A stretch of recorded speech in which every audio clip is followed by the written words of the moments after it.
तो अपन नया टॉपिक शुरू कर रहे हैं और वो है किसान आंदोलन। क्रांति के बारे में अपन ने सारी जानकारी देख ली और आज अपन पढ़ने वाले हैं किसान आंदोलन, जिसे अपन पीजेंट मूवमेंट या फार्मर्स मूवमेंट भी बोल सकते हैं। किसान आंदोलन की अगर अपन बात करें तो सबसे पहले हमें किसान आंदोलन की जानकारी कहाँ से मिलती है इस बात को जानना है। जैसे क्रांति के बारे में हमने अनेक किताबें पढ़ी। एक तो किताब अपन ने पढ़ी थी द म्यूटिनी इन राजपूताना, जो आईटी प्रिचार्ड ने लिखी थी। एक Rajasthan role in struggle of 1857, जो नाथूराम खड़गावत ने लिखी। ये पुस्तक अपन ने क्रांति के बारे में पढ़ी। वैसे ही किसान आंदोलन के बारे में जानकारी देने वाली दो महत्वपूर्ण किताबें अपन को पता होनी चाहिए, जो परीक्षा में पूछ सकता है। जैसे क्रांति के ऊपर जो दो किताबें लिखी गई है, जो आईटी प्रिचार्ड ने लिखी हो, चाहे नाथूराम खड़गावत की Rajasthan role in struggle of 1857, दोनों किताबें अधीनस्थ बोर्ड ने परीक्षा में पूछी। तो संभावना है कि भविष्य में अपन को किसान आंदोलन की जो जानकारी मिलती है जिन किताबों से, वो भी अपन को परीक्षा में पूछे। तो लगभग को पता होगा इसके संदर्भ में कि कौन सी किताबें किसान आंदोलन के ऊपर लिखी गई है। एक तो किताब है agrarian movement in Rajasthan, movement in Rajasthan, जो पेमाराम की किताब है। पेमाराम ने ये बुक लिखी है, तो किसान आंदोलन के बारे में हमें जानकारी देती है। एक जो बुक किसान आंदोलन के ऊपर लिखी गई है, इसकी अगर अपन बात करें तो political movement and political movement and awakening in Rajasthan, awakening in Rajasthan, जो के.एस. सक्सेना ने लिखी है। ये दोनों पुस्तकें आपको पता होनी चाहिए। देखो कई बार क्या होता है, अपन किसान आंदोलन पढ़ते हैं ना, तो इन पुस्तकों की तरफ ध्यान ही नहीं देते हैं, जबकि परीक्षा में यहाँ से प्रश्न पूछ लेता है। अपन किसान आंदोलन की बात करें तो आप इन दोनों किताबों में अगर पढ़ेंगे तो किसान आंदोलन की बहुत अच्छी जानकारी इन किताबों में दे रखी है। अब अपन आगे बात करें तो सबसे पहले किसान आंदोलन राजस्थान में जो हुए उसकी पृष्ठभूमि को अपन समझने का प्रयास करेंगे कि किसान आंदोलन आखिर हुए क्यों, क्या कारण रहा था कि राजस्थान में बिजोलिया, जयपुर रियासत में किसान आंदोलन हुआ है, अलवर में किसान आंदोलन हुआ है, बूंदी में हुआ है। तो कोई तो कारण रहा होगा, तो उन कारणों को अपन जानने का प्रयास करेंगे। तो सबसे पहले अगर अपन कारणों को जाने तो इसके लिए हमें इतिहास में थोड़ा पीछे जाके इनके कारणों को समझना होगा। जैसे आपने हिस्ट्री में पढ़ा होगा कि एक बार जयपुर के शासक सवाई जय सिंह के ऊपर मराठों ने अटैक किया। अब सवाई जय सिंह के पास इतनी ताकत नहीं थी कि वो मराठों से मुकाबला कर सके, इसलिए वो भाग कर आए मेवाड़ महाराणा संग्राम सिंह के पास और आकर पूरी बात बताई कि मेरे ऊपर मराठों ने हमला किया है और मैं मराठा आक्रमण का सामना नहीं कर पा रहा हूं, अतः आप मेरा सहयोग कीजिए। तब संग्राम सिंह ने प्रत्युत्तर में कहा कि अगर हम दोनों मिल जाएं और फिर मराठों पर अटैक करें तो भी हम मराठों को पराजित नहीं कर पाएंगे, क्योंकि मराठा अत्यधिक शक्तिशाली है। उन्हें पराजित करने के लिए एक मजबूत संगठन की आवश्यकता है। अगर हम सारे राजपूत शासक एक होकर मराठों पर हमला करेंगे तो निश्चित रूप से हम मराठों को पराजित कर सकते हैं, अन्यथा हम मराठों को पराजित नहीं कर पाएंगे। उस स्थिति में होता क्या है, दोनों ने एक योजना बनाई और योजना के तहत राजपूत शासकों की एक मीटिंग आयोजित की हुरडा में। और हुरडा सम्मेलन जो आयोजित हुआ वो 17 जुलाई 1734 ईस्वी को आयोजित हुआ। अब ये जो सम्मेलन आयोजित होता है, इस सम्मेलन में सारे राजपूत शासक इकट्ठे हुए, यहाँ तक कि जयपुर के शासक सवाई जय सिंह भी इस सम्मेलन में गए और इस सम्मेलन के अध्यक्ष चुने गए मेवाड़ महाराणा संग्राम सिंह के पुत्र जगत सिंह द्वितीय। अब जगत सिंह द्वितीय इस सम्मेलन की अध्यक्षता करते हैं और अध्यक्षता करते हुए समस्त राजपूत शासकों का स्वागत करते हैं कि भाई सम्मेलन में उपस्थित सभी राजपूत शासकों का अभिनंदन। और पास में ही बैठे थे जयपुर के शासक सवाई जय सिंह। और यहाँ पर क्या होता है, जगत सिंह द्वितीय ने सवाई जय सिंह की तरफ इशारा करते हुए कहा कि इनके ऊपर मराठों का हमला हुआ है और आने वाले समय में आप में से किसी एक के ऊपर मराठों का हमला हो सकता है। यदि हमने समय रहते इन मराठों का इलाज नहीं किया तो ये मराठा संपूर्ण राजपूताना को बर्बाद कर देंगे, यहाँ पर लूटपाट मचा देंगे।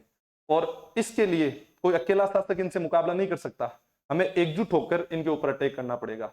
और हमारी मजबूत सैन्य शक्ति, सभी की सम्मिलित सैन्य शक्ति अगर इनके ऊपर अटैक करेगी तो निश्चित रूप से हम मराठों को पराजित कर सकते हैं।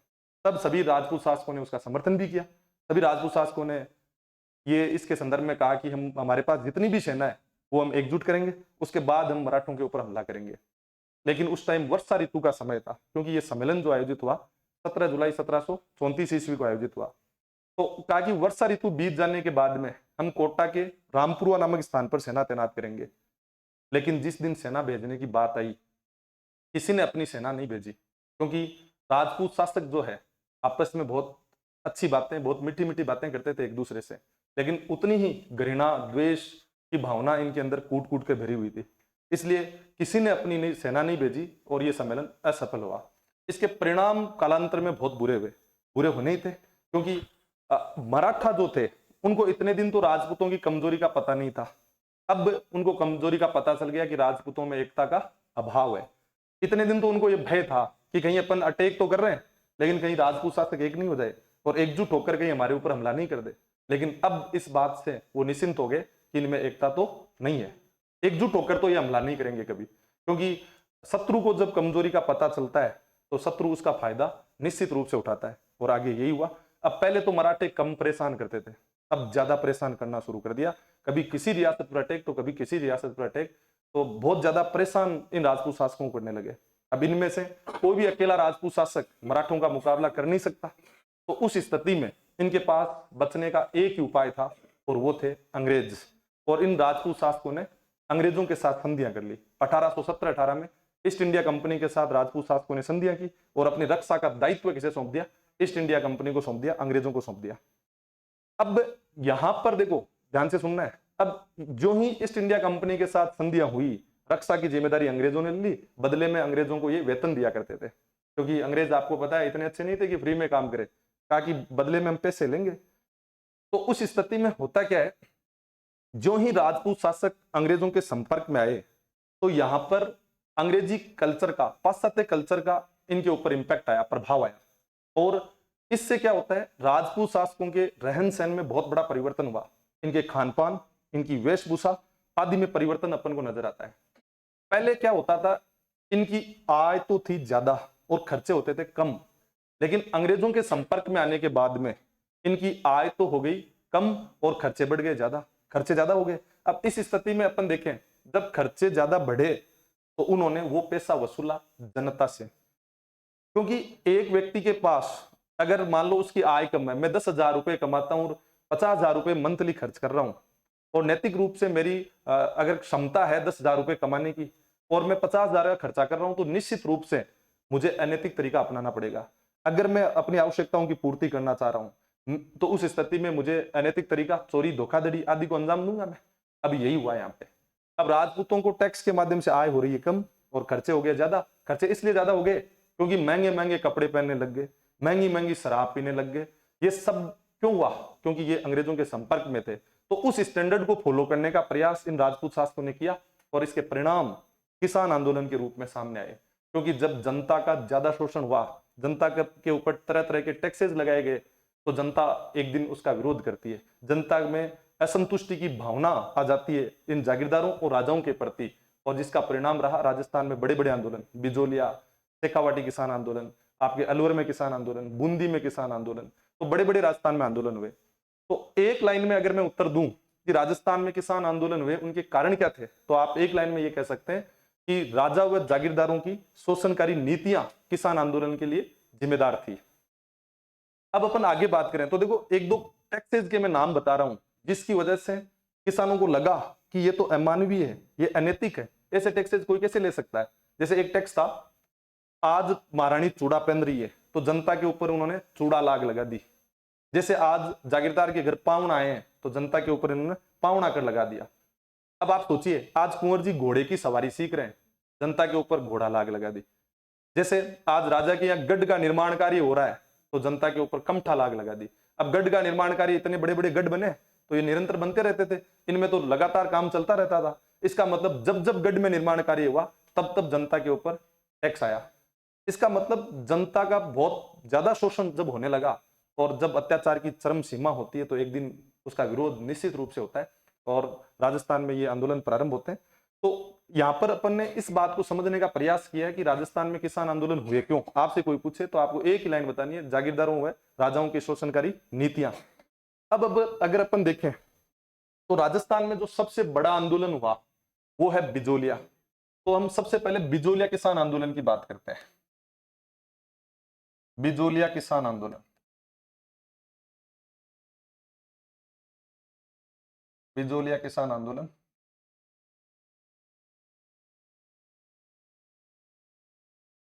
अगर अपन बिजोलिया किसान आंदोलन की बात करें तो ये 1897 में शुरू हुआ।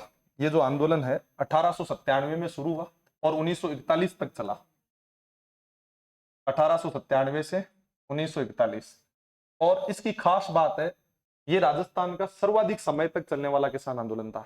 इतने लंबे टाइम तक बाकी कोई किसान आंदोलन नहीं चला। तो एक तो खास बात क्या होगी, सर्वाधिक समय तक चला।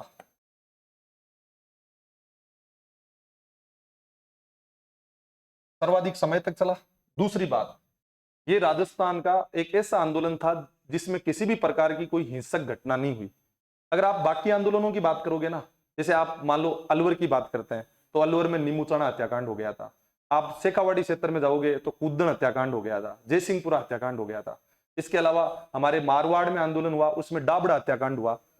तो हर जगह अपन को हिंसक घटना नजर आती है।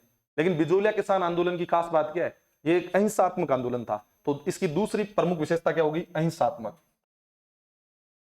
अहिंसात्मक आंदोलन। तीसरी खास बात, ये जो आंदोलन था ये राजस्थान का प्रथम व्यवस्थित आंदोलन था जो संगठित रूप से चला, बहुत प्लानिंग के तहत चलाया गया, पूरी योजनाबद्ध तरीके से चलाया गया। वो आंदोलन कौन सा है, बिजोलिया। हालांकि देखो, अगर परीक्षा में कभी आपको ये पूछे कि राजस्थान का प्रथम किसान आंदोलन कौन सा था, तो मातृकुंडिया चित्तौड़ में एक आंदोलन हुआ था, जाट किसान आंदोलन, जो 1880 में हुआ। लेकिन वो कोई बड़ा आंदोलन नहीं था। और अक्सर परीक्षा में जब भी प्रश्न पूछा गया है कि राजस्थान का प्रथम किसान आंदोलन कौन सा था, वो विकल्प में अपन को नजर कम ही आता है। तो अगर बाई चांस ये दे दे परीक्षा में कि राजस्थान का प्रथम किसान आंदोलन कौन सा है और विकल्प में लिखा हुआ हो जाट किसान आंदोलन मातृकुंडिया, तो उत्तर वही करना है। अगर वो विकल्प में नहीं लिखा है तो अपन को उत्तर क्या करना है, बिजोलिया। लेकिन अगर परीक्षा में प्रश्न की लैंग्वेज ये रहे राजस्थान का प्रथम किसान आंदोलन कौन सा था, प्रथम व्यवस्थित किसान आंदोलन कौन सा था, अगर ये लैंग्वेज रहे तो उत्तर क्या बताना है, बिजोलिया। तो इसकी खास बात क्या होगी, प्रथम व्यवस्थित आंदोलन, व्यवस्थित आंदोलन।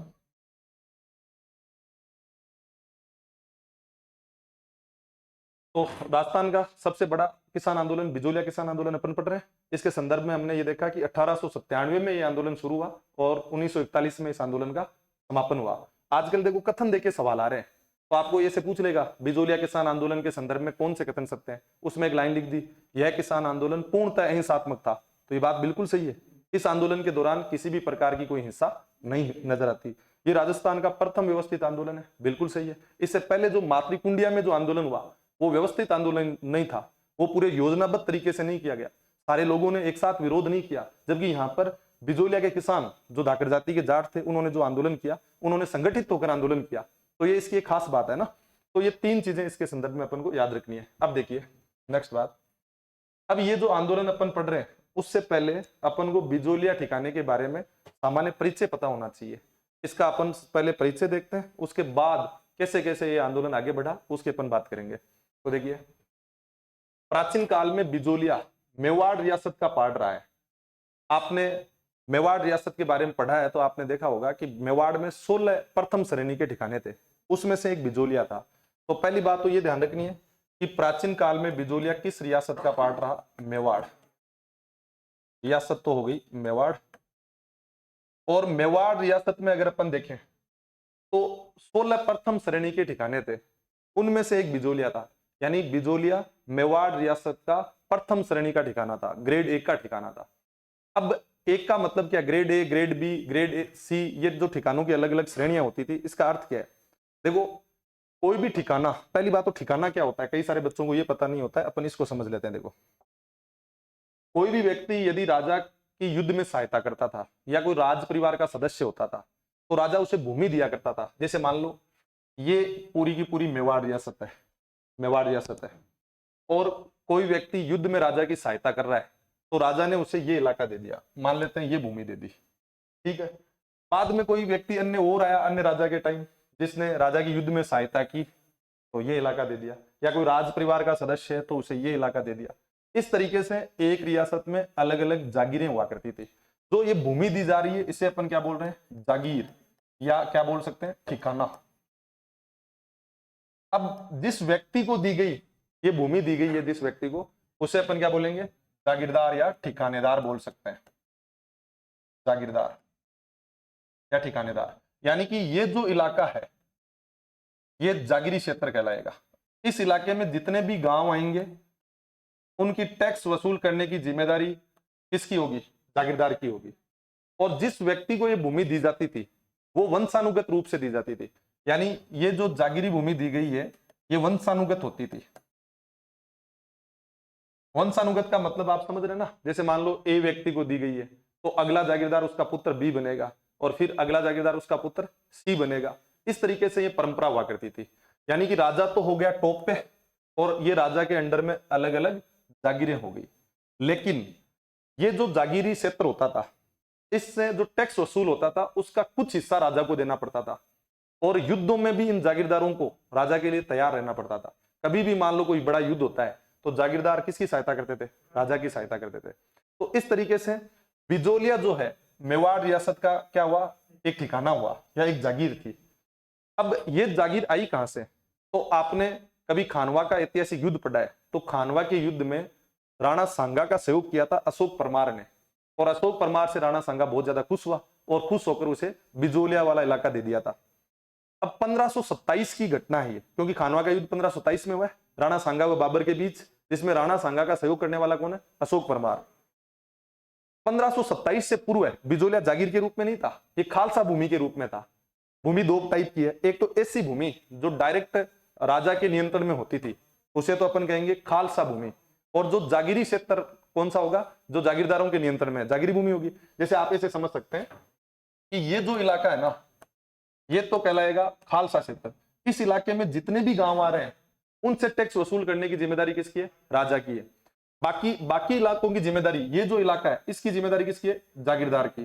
तो इसमें अपन कह सकते हैं कि ये जो खाली जगह दिखाई दे रही है आपको ये तो है खालसा क्षेत्र और ये है जागीरी क्षेत्र। तो बिजोलिया किसान आंदोलन खालसा क्षेत्र का आंदोलन नहीं है, ये किसका है, जागीरी क्षेत्र का आंदोलन है। यहाँ पर बार बार जागीरदार की चर्चा होगी। अपन कहेंगे कि बिजोलिया के जागीरदार कृष्ण सिंह की शिकायत मेवाड़ महाराणा फतेह सिंह से हुई। तो कृष्ण सिंह की शिकायत क्यों कर रहे हैं, क्योंकि शोषण करने वाला यहाँ पर कौन है, कृष्ण सिंह है जो बिजोलिया का जागीरदार है। अब देखिए तो मेरे हिसाब से आप जागीर का मतलब समझ गए होंगे। अब जागीरों की भी अलग अलग श्रेणियां होती थी, जैसे grade A, grade B, grade C, ऐसे जागीरों की श्रेणियां होती थी। जिस जागीर से ज्यादा आय होती थी और जो जागीर राज परिवार के सदस्य के पास होती थी उसे ग्रेड ए के अंतर्गत रखा जाता था। ग्रेड बी में कम आय वाली जागीर राजा को जिससे कम आय होती थी, और ग्रेड सी में उससे भी कम महत्वपूर्ण जागीर जिससे और ज्यादा कम आय हो रही है वो ग्रेड सी में होती थी। तो बिजोलिया मेवाड़ रियासत का ग्रेड ए का ठिकाना है, यानी कि अपन कह सकते हैं कि ये काफी महत्वपूर्ण ठिकाना है जिससे आय भी बहुत ज्यादा होती थी, समझ रहे हैं। तो परीक्षा में अपन को ये पूछ ले, अपन को ये प्रश्न पूछ ले कि बिजोलिया किस श्रेणी का ठिकाना था, आपको विकल्प लिख देगा grade A, grade B, grade C, grade D. तो उत्तर क्या देना है, ग्रेड ए का ठिकाना। तो मेवाड़ रियासत में ग्रेड ए के ठिकाने थे 16 ग्रेड ए के ठिकानों में शामिल,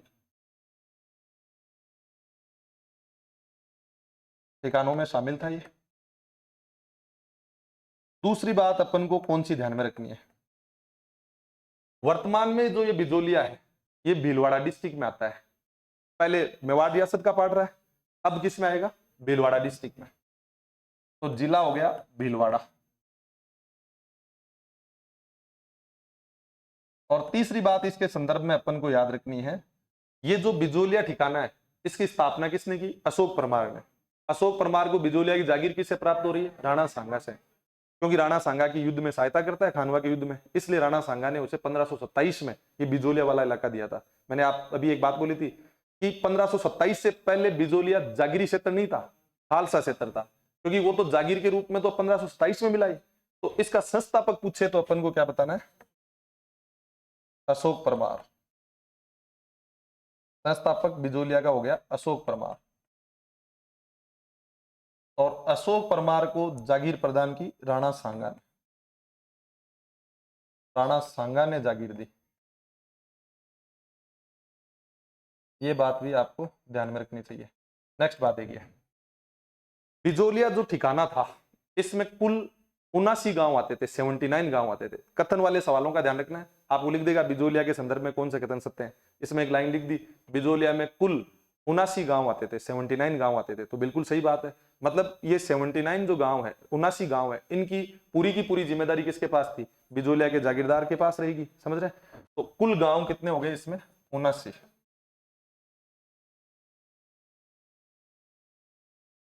और साथ ही साथ बिजोलिया में धाकड़ जाति के किसान ज्यादा थे। यहाँ पर जो आंदोलन होगा उसमें सबसे प्रमुख भूमिका किसकी होगी? धाकड़ जाति के जाटों की होगी। तो सर्वाधिक संख्या में किस जाति के किसान, अगर कभी परीक्षा में पूछे तो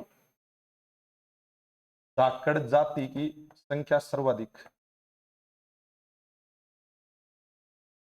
संख्या सर्वाधिक, ये बात ध्यान रखनी है।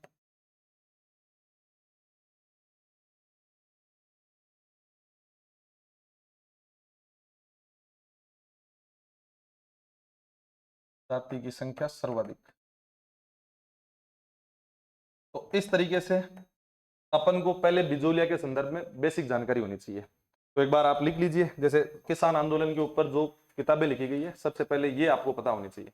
ये बहुत कम लोगों को पता है, अपन यहाँ से पढ़ते ही नहीं है, और परीक्षा में ये किताब का सवाल पूछ लिया तो गलती हो जाएगी, ध्यान रखना है। तो सबसे पहले किसान आंदोलन हेडिंग डाल के आप ये दो महत्वपूर्ण किताबें लिखें।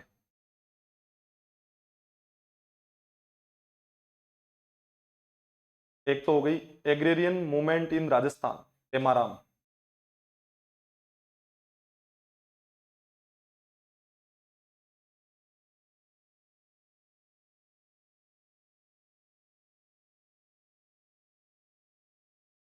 और दूसरी महत्वपूर्ण पुस्तक political movement and awakening in Rajasthan, के एस सक्सेना।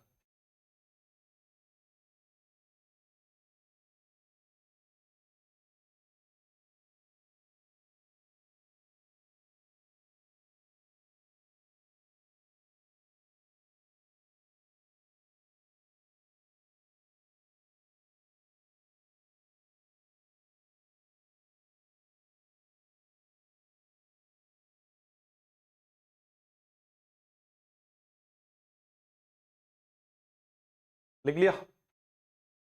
थोड़ा स्पीड से लिखो, तो फिर धीरे मत लिखो। इतना धीरे लिखोगे तो कब तक सिलेबस होगा ये। अब आप सबसे पहले लिखिए बिजोलिया किसान आंदोलन।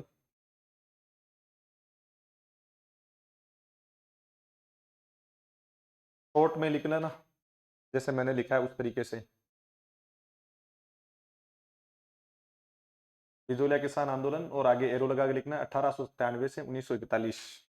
और उसके संदर्भ में ये तीन तथ्य: सर्वाधिक समय तक चला, अहिंसात्मक आंदोलन, प्रथम व्यवस्थित आंदोलन।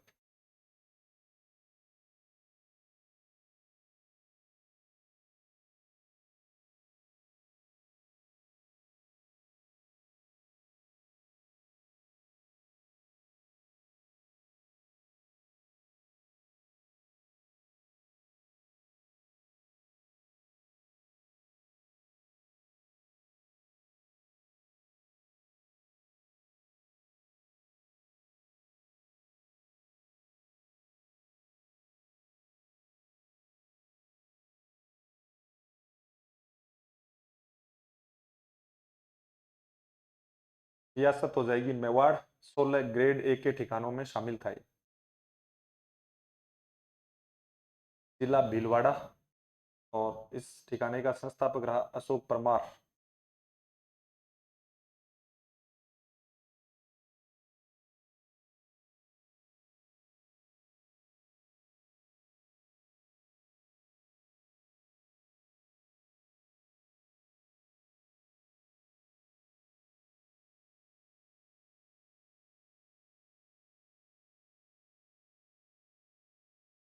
कई बच्चे नए हैं, वो किताब खोल के नहीं रखे हैं। आप किताब को बैग में रखें, क्योंकि फिर अपना ध्यान भटकता है, फिर अपन 100% दे नहीं पाते क्लास में। किताबों में लिखा हुआ है वो अपने पास रखे, ये पढ़ लो आप, पर्याप्त है ये। अभी बहुत सारी चीजें इसके संदर्भ में अपन पढ़ेंगे।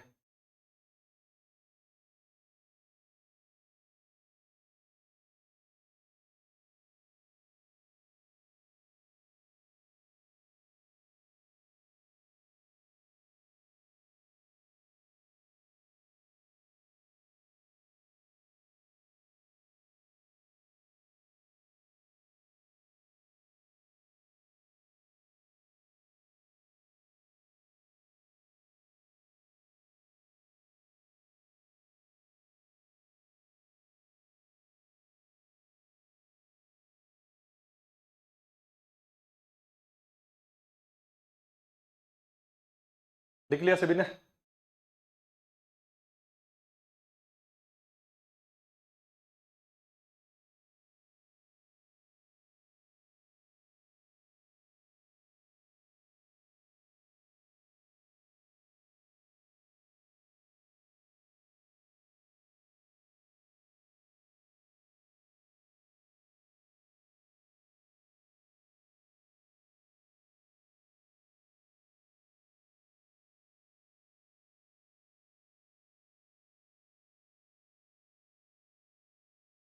अब आगे चलते हैं, लिख लिया होगा सभी ने।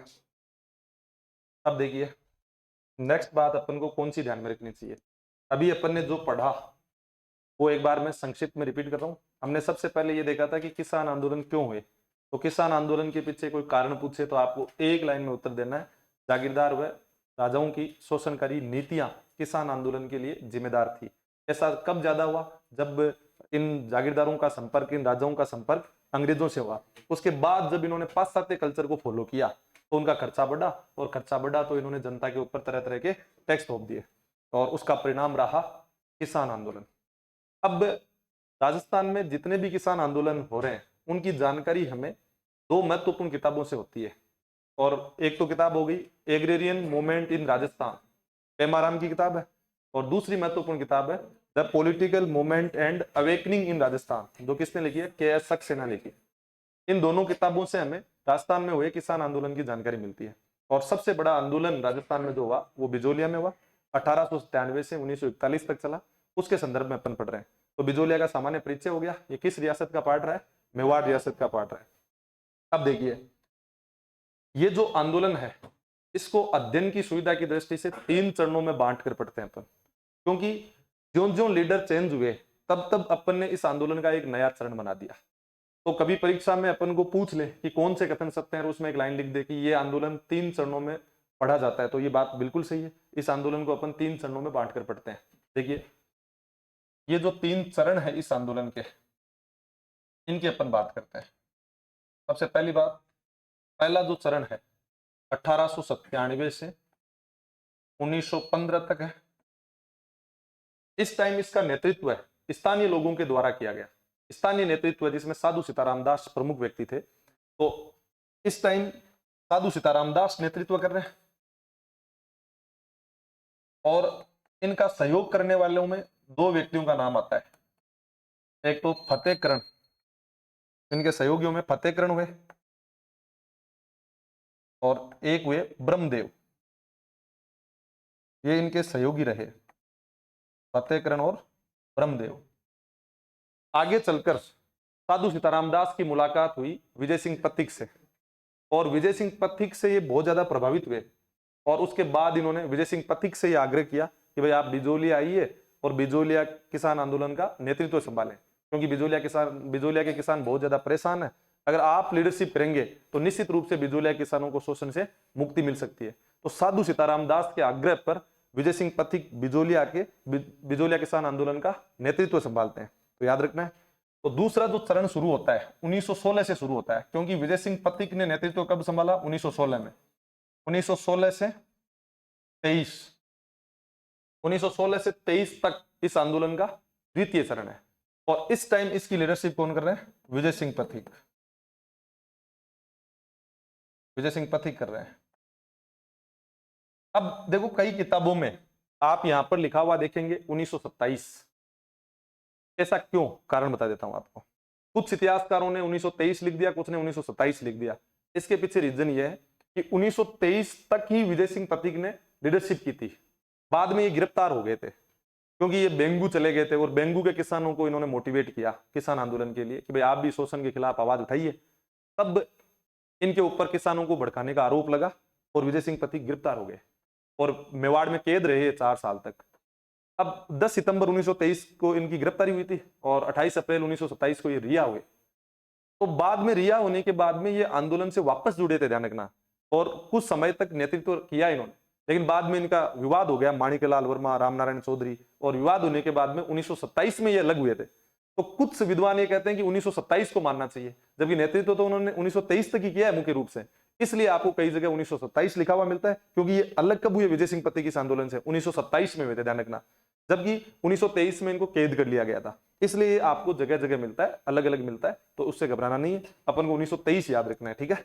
विजय सिंह पथिक इस दरमियान लीडरशिप करते हैं इस आंदोलन की।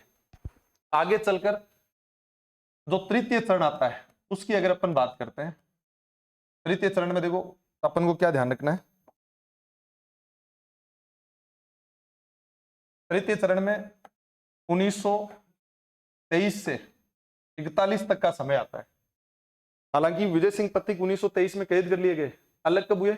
1927 में। ये सवाल आ सकता है परीक्षा में, विजय सिंह पथिक बिजोलिया किसान आंदोलन से अलग कब हुए? तो 1927। ये सबको पता है कि इन्होंने आंदोलन ज्वाइन कब किया है? 1916 में। 1916 में लीडरशिप शुरू की है, लेकिन अलग होने का बहुत सारे बच्चों को पता नहीं है। क्यों अलग हुए, कैसे हुए, वो आगे की बात है। केवल आप यहाँ पर एक बार इतना याद रख सकते हैं कि 1927 में अलग हो गए थे, ठीक है। अब 1923 से 41 तक इस आंदोलन की लीडरशिप जिन्होंने की, उनकी अगर अपन बात करें तो माणिक्यलाल वर्मा, माणिक्यलाल वर्मा,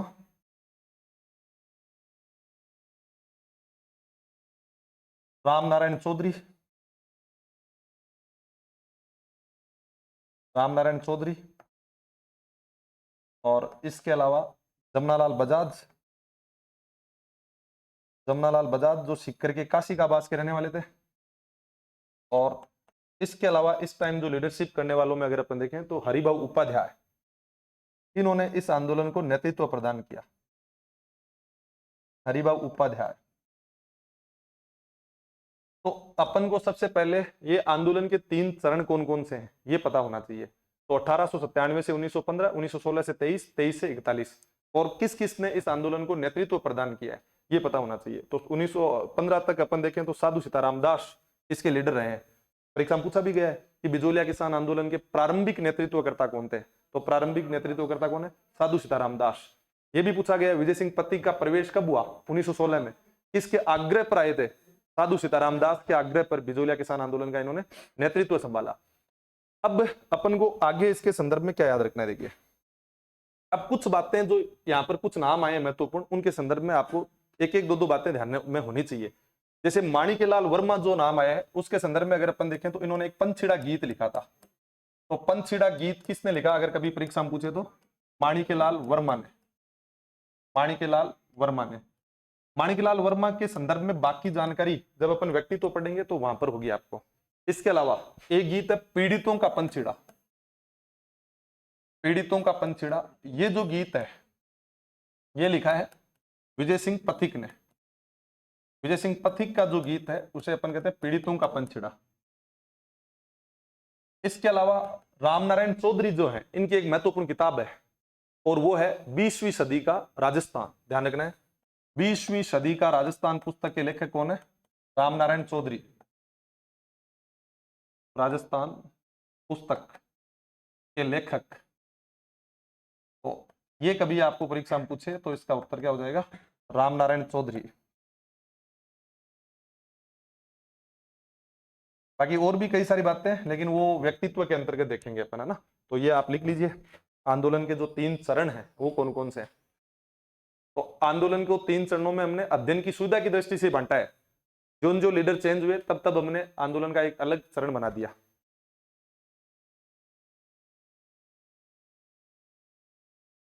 थोड़ा स्पीड से लिखना है, आप धीरे बहुत लिखते हो।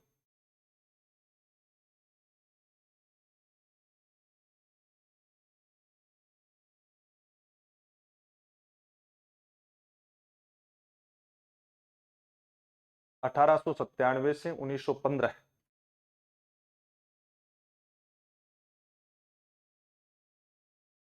तो तीनों के नाम याद रखने हैं। कई बार परीक्षाओं में ऐसे भी सवाल आते हैं कि कौन सा एक बिजोलिया किसान आंदोलन से संबंधित व्यक्ति नहीं है। तो ये सारे नाम अपने दिमाग में रहने चाहिए कि कौन कौन इस आंदोलन से संबंधित है। अभी कुछ के नाम और आएंगे, जब आप आगे पढ़ोगे तो और भी नाम आएंगे, जैसे नानजी पटेल है, ठाकरी पटेल है, उनके भी नाम आने। तुलसी भील है जिनकी इस आंदोलन में भूमिका रही है। कुछ महिलाओं के नाम आने, एक तो आपने अंजना देवी चौधरी का नाम सुना होगा, रमा देवी है, वो इस आंदोलन से जुड़ी हुई थी।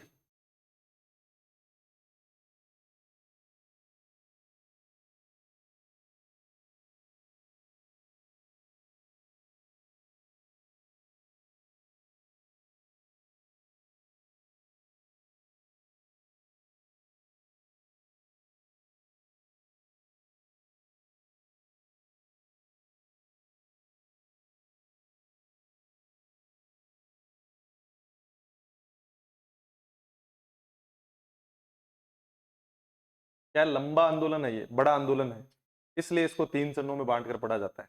बाकी जगह सब जगह नहीं पढ़ेंगे, कुछ छोटे आंदोलन ही है तो उनको क्या चरणों में बांटेंगे। तो बड़ा आंदोलन होने की वजह से अपन इसको 3 चरणों में बांट कर पढ़ते हैं। लिख लिया सभी ने? आगे चलते हैं। लिख लिया? 3 बातें ये लिख लो। पंछीड़ा गीत किसने लिखा, कभी परीक्षा में पूछे तो माणिक्यलाल वर्मा ने। पीड़ितों का पंछीड़ा किसने लिखा, तो विजय सिंह पथिक ने। इस टाइम गीतों के माध्यम से भी जनजागरण का कार्य हुआ है। 20वीं सदी का राजस्थान पुस्तक के लेखक, उत्तर बताना है, रामनारायण चौधरी।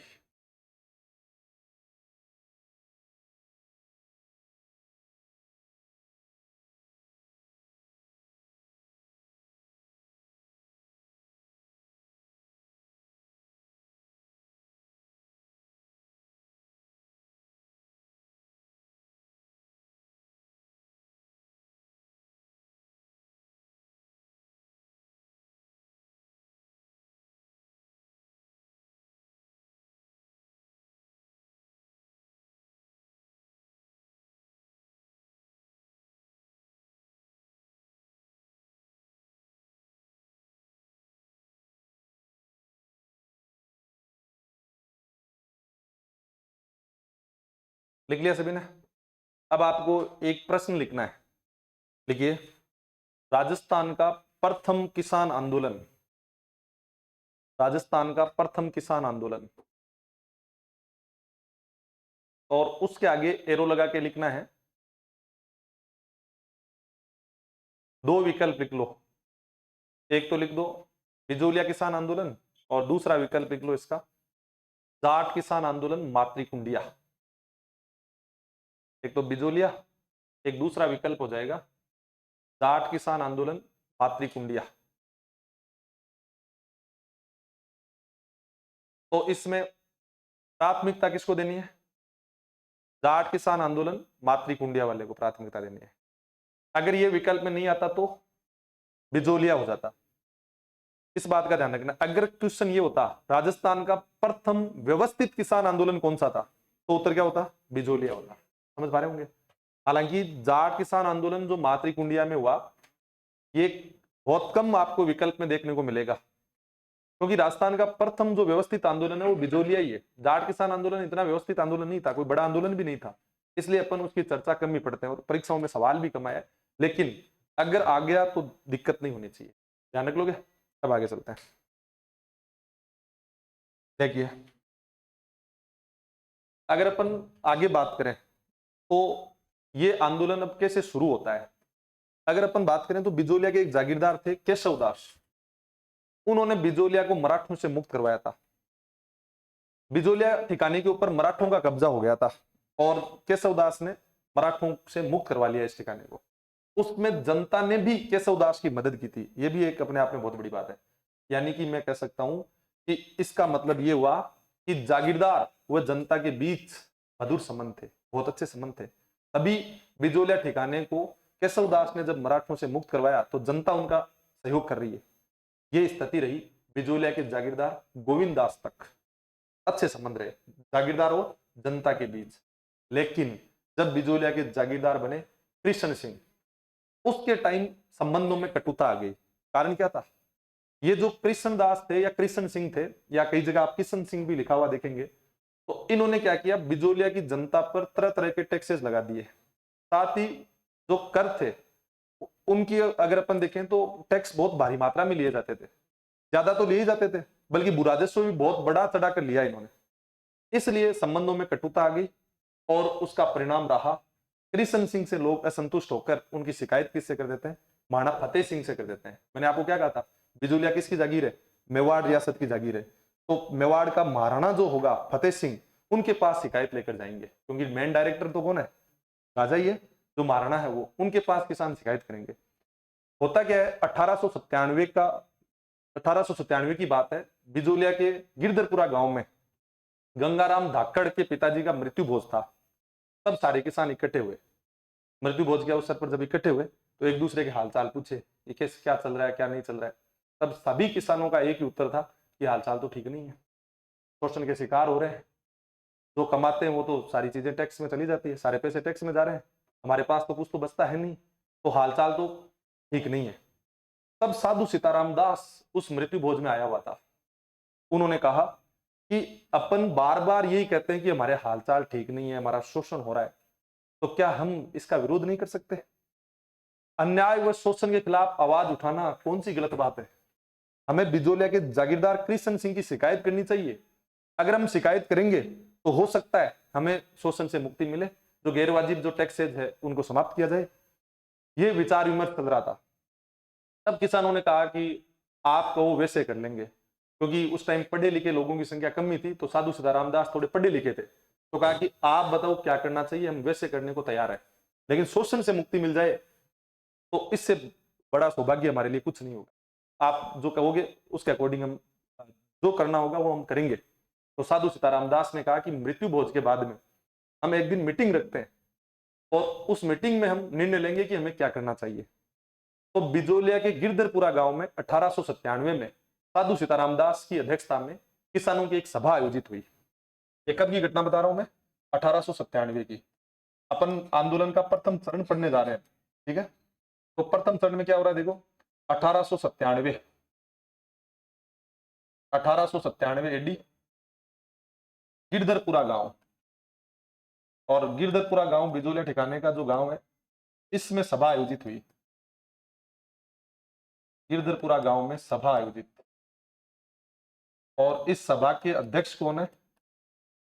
साधु सीताराम दास। अध्यक्ष हैं साधु सीताराम दास।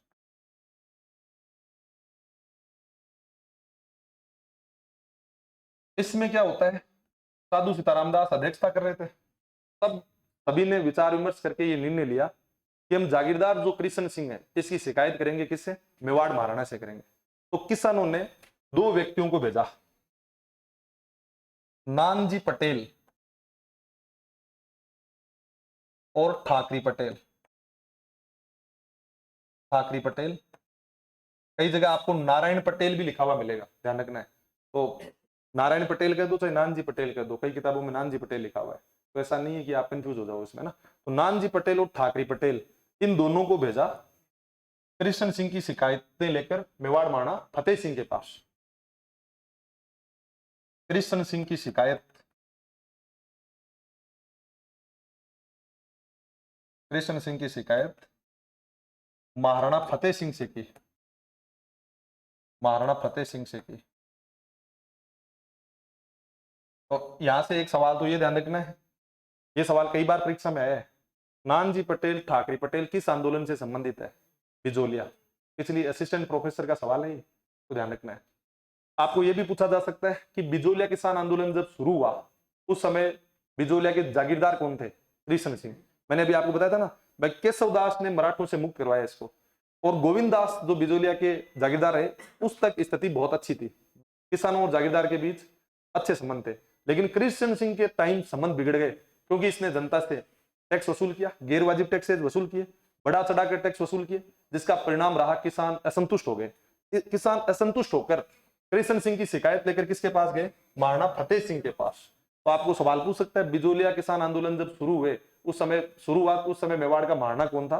तो महाराणा कौन थे? फतेह सिंह थे, याद रह जाएगा। नेक्स्ट देखिए, अब जब इन्होंने शिकायत की तो मेवाड़ महाराणा फतेह सिंह ने क्या किया, एक व्यक्ति को बिजोलिया भेजा जिसका नाम था हामिद हुसैन। हामिद हुसैन ने एक रिपोर्ट तैयार की, बिजोलिया आकर किसानों से बातचीत की और कौन कौन से टैक्स लिए जा रहे हैं उस बात की उन्होंने जानकारी इकट्ठी की, और उसके बाद एक रिपोर्ट तैयार करके मेवाड़ महाराणा फतेह सिंह के सामने प्रस्तुत की। उस रिपोर्ट में साफ साफ लिखा गया कि किसानों की शिकायतें हैं जो वाजिब है, किसानों का शोषण हो रहा है, इसमें कोई दो राय नहीं है। यानी कि वो रिपोर्ट किसानों के पक्ष में थी, लेकिन उस पर कोई कार्रवाई नहीं की गई। ध्यान देना, अब आजकल सवाल ऐसे आने लग गए, आपको कथन लिख देगा कि हामिद हुसैन महाराणा फतेह सिंह के कहने पर बिजोलिया आया और बिजोलिया के किसानों की शिकायतों की जांच की। दूसरा लिख देगा कथन बी या कथन आर लिख के लिख देगा, या उसमें लिख देगा आगे कि हामिद हुसैन की रिपोर्ट किसानों के पक्ष में थी लेकिन उस पर कोई कार्रवाई नहीं हुई। फिर लिख देगा कथन ए सही है बी गलत है, ए व बी दोनों सही है, ऐसे लिख देगा। तो अपन क्या करते हैं, हामिद हुसैन का नाम तो याद रखते हैं, लेकिन बाद में उसकी जो रिपोर्ट आई वो किसानों के पक्ष में थी या नहीं थी, ये अपन को पता नहीं रहता है। तो ध्यान रखना, उसकी रिपोर्ट किसानों के पक्ष में थी, लेकिन उसके ऊपर किसी भी प्रकार की कोई कार्रवाई नहीं की गई, इस बात का ध्यान रखना है। तो आगे क्या हो जाएगा, देखो फतेह सिंह ने किसानों की शिकायत पर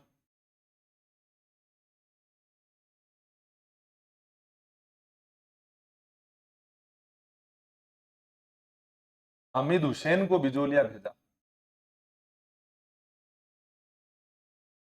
हामिद हुसैन को बिजोलिया भेजा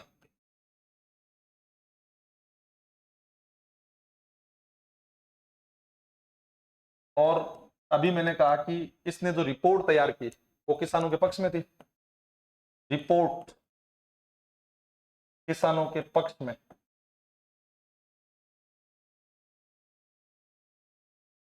लेकिन कार्यवाही नहीं। तो इस तरीके से किसान एक प्लानिंग तैयार करके शिकायत भी करते हैं, लेकिन उसके ऊपर अपन देखें तो कार्यवाही कुछ नहीं हुई। अब रिपोर्ट भी तैयार होगी, साफ पता चल गया कि शोषण हो रहा है, क्योंकि एक ही थाली के चट्टे बट्टे थे, मिले हुए थे। तो उस तरीके से किसान शोषण से मुक्त तो नहीं हुए, लेकिन किसानों ने आंदोलन करना सीख लिया, किसान एकजुट होना सीख लेते हैं। ये फायदा अपन को यहाँ पे मिलता है। तो लिखिए सबसे पहले ये जो लाइन है ये लिखे, प्रथम चरण 1897 से 1915, इसमें क्या क्या हुआ ये अपन देख रहे हैं। 1897 AD गिरधरपुरा गांव में सभा आयोजित, अध्यक्ष साधु सीताराम दास।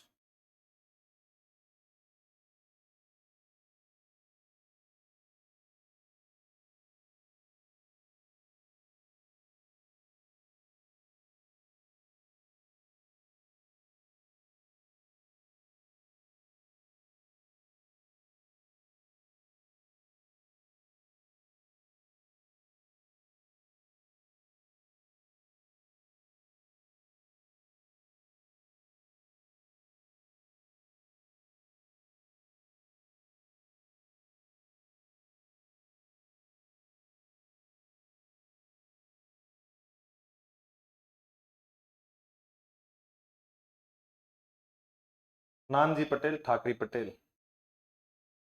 कृष्ण सिंह की शिकायत महाराणा फतेह सिंह से की।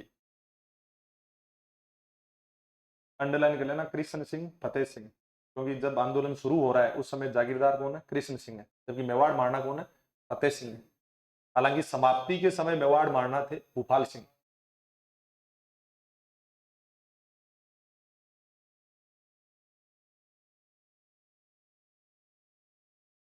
कभी आगे डीप सवाल आ जाए परीक्षा में तो एक बात और ध्यान रख सकते हैं, ये जो नानजी पटेल थे ना, इनका संबंध था बेरीसाल गांव से, ये बेरीसाल गांव के थे। जबकि ठाकरी पटेल थे गोपाल निवास के, ये भी आप ध्यान में रख सकते हैं, ये गोपाल निवास के थे।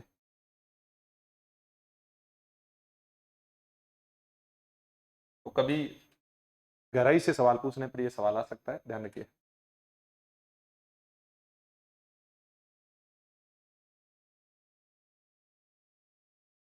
देख लिया सभी ने, चले आगे।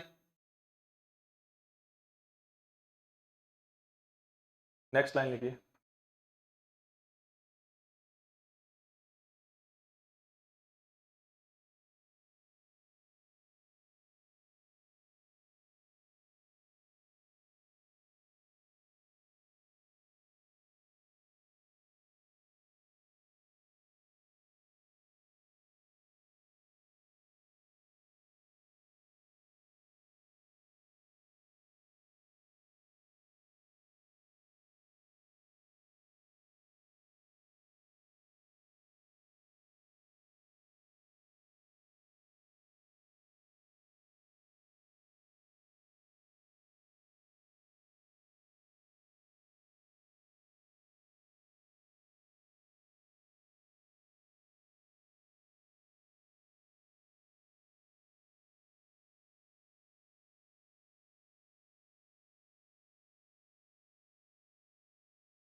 देख लिया।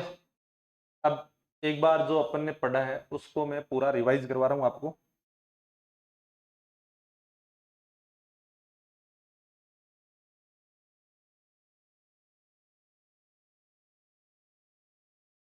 देखिए, सबसे पहले हमने ये देखा कि किसान आंदोलन की जो हमें जानकारी मिलती है वो किन पुस्तकों में मिलती है। तो दो महत्वपूर्ण किताबें जिनका लेखक कभी परीक्षा में पूछा जा सकता है, तो एग्रीरियन मूवमेंट इन राजस्थान, किसकी किताब है? पेमाराम की किताब है।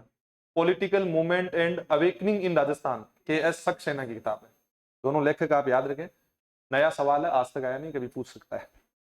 नेक्स्ट देखिए, फिर हमने बात की कि राजस्थान में जो किसान आंदोलन हुए उनके पीछे कारण क्या रहा? शोषणकारी नीतियां। और राजस्थान में जो बड़ा आंदोलन हुआ वो बिजोलिया किसान आंदोलन था, जो 1897 में शुरू हुआ, 1941 तक चला। ये सर्वाधिक समय तक चलने वाला आंदोलन था। इसकी खास बात थी अहिंसात्मक था, कोई भी हिंसा इस आंदोलन में नहीं हुई, किसी भी प्रकार का कोई हत्याकांड इस आंदोलन में देखने को नहीं मिलता। ये प्रथम व्यवस्थित आंदोलन था। बहुत विधिवत रूप से इस आंदोलन को शुरू किया गया, बहुत प्लानिंग के तहत ये आंदोलन शुरू हुआ है। तो अपन कहते हैं कि राजस्थान का प्रथम व्यवस्थित आंदोलन था। सबसे पहले हमने बिजोलिया ठिकाने के सामान्य परिचय के बारे में देखा। तो ये ठिकाना मेवाड़ रियासत का पार्ट था और मेवाड़ रियासत का ग्रेड 1 का ठिकाना था या प्रथम श्रेणी का ठिकाना था। प्रथम श्रेणी, द्वितीय श्रेणी, तृतीय श्रेणी, ए बी सी, ऐसे मेवाड़ रियासत में टोटल 16 प्रथम श्रेणी के ठिकाने थे, ग्रेड 1 के ठिकाने थे।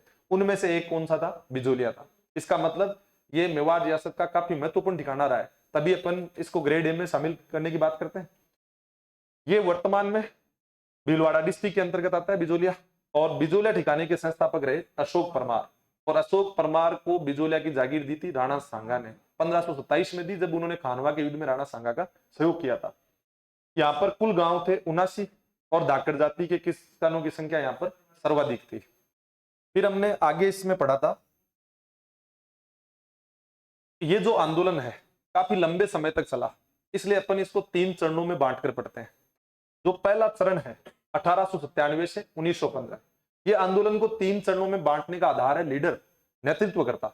जो जो लीडर चेंज हुए त्यों त्यों आंदोलन का हमने एक अलग स्टेज बना दिया, अलग चरण बना दिया, ताकि अध्ययन में सुविधा रहे, पढ़ाने वाला अच्छे से पढ़ा सके और पढ़ने वाला अच्छे से समझ सके। इसके लिए हमने आंदोलन को 3 चरणों में बांटा। पहले चरण में नेतृत्व किया साधु सीताराम दास ने, स्थानीय व्यक्ति थे और इन्होंने नेतृत्व किया, और इनके सहयोगी के रूप में फतेहकरण और ब्रह्मदेव की मुख्य भूमिका रही। फिर साधु सीताराम दास की मुलाकात हुई विजय सिंह पथिक से, और विजय सिंह पथिक साधु सीताराम दास के आग्रह पर बिजोलिया आते हैं और बिजोलिया किसान आंदोलन का नेतृत्व संभालते हैं। तो 1916 में विजय सिंह पथिक का इस आंदोलन में प्रवेश होता है, लेकिन 1923 में इन्हें कैद कर लिया गया था। और 1927 में विजय सिंह पथिक माणिकलाल वर्मा से विवाद होने की वजह से इस आंदोलन से अलग हो गए। और सबसे अंत में इस आंदोलन का नेतृत्व कर रहे हैं माणिकलाल वर्मा, जिन्होंने पंचड़ा गीत लिखा है। रामनारायण चौधरी, जमनालाल बजाज, हरिभाऊ उपाध्याय जैसे नेताओं ने इस आंदोलन की लीडरशिप की। और विजय सिंह पथिक का एक गीत है पीड़ितों का पंचड़ा, और माणिकलाल वर्मा का गीत है पंचड़ा। और रामनारायण चौधरी की एक बुक है जो अपन को ध्यान में रखनी है, 20वीं सदी का राजस्थान। बाकी जानकारी अपन इन सब के बारे में व्यक्तित्व के अंतर्गत पढ़ेंगे, ठीक है। नेक्स्ट अगर अपन देखें तो, और हमने पढ़ा कि इस आंदोलन का जो प्रथम चरण है उसके अंतर्गत क्या क्या हुआ। तो 1897 में बिजोलिया के गिरधरपुरा गांव में किसानों की एक सभा आयोजित होती है, गांव के गुआड़ में। जो सभा आयोजित हुई उसमें साधु सीताराम दास उसके अध्यक्ष थे, और उस टाइम सारे किसान विचार विमर्श करके ये निर्णय लेते हैं कि हमें जो बिजोलिया का जागीरदार है कृष्ण सिंह, इसकी शिकायत किससे करनी चाहिए? मेवाड़ महाराणा फतेह सिंह से करनी चाहिए। क्योंकि केशव दास जो बिजोलिया का जागीरदार था, उसने मराठों से जब मुक्त करवाया था बिजोलिया को, उस टाइम जनता उनका सहयोग करती है। गोविंद दास तक स्थिति बहुत अच्छी थी, लेकिन कृष्ण सिंह तक आते आते स्थिति बिगड़ गई, यानी जागीरदार और प्रजा के बीच संबंध जो थे वो बिगड़ गए थे। और कृष्ण सिंह टैक्स ज्यादा लेता था, बहुत बड़ा चढ़ा के टैक्स लेता था, और इसका परिणाम रहा किसान उससे असंतुष्ट होकर नानजी पटेल और ठाकरी पटेल को मेवाड़ महाराणा फतेह सिंह के पास भेजते शिकायतों से। और नानजी पटेल बेरीसाल गांव के थे और ठाकरी पटेल गोपाल निवास के थे। उसके बाद अगर अपन देखें तो जब फतेह सिंह ने किसानों की शिकायत, फतेह सिंह के पास किसानों की शिकायत गई, तो फतेह सिंह जी ने हामिद हुसैन को बिजोलिया भेजा, और हामिद हुसैन ने एक रिपोर्ट तैयार की किसानों से बातचीत करके कि कौन कौन से टैक्सेस लिए जा रहे हैं। वो रिपोर्ट किसानों के पक्ष में रही, लेकिन फिर भी उनके ऊपर किसी भी प्रकार की कोई कार्रवाई नहीं हुई। बाकी जानकारी इस आंदोलन के संदर्भ में हम अगली क्लास में देखेंगे, और इसको याद कर लेना साथ साथ। अन्यथा मैं आपको बताऊं, तथ्य इतने ज्यादा हो जाएंगे कि याद रखने में दिक्कत हो जाएगी, क्योंकि अभी बहुत सारी बातें मैं आपको बताने वाला हूँ ताकि किसी भी प्रकार का कोई प्रश्न अपने एग्जाम में बाहर नहीं जाए। ठीक है।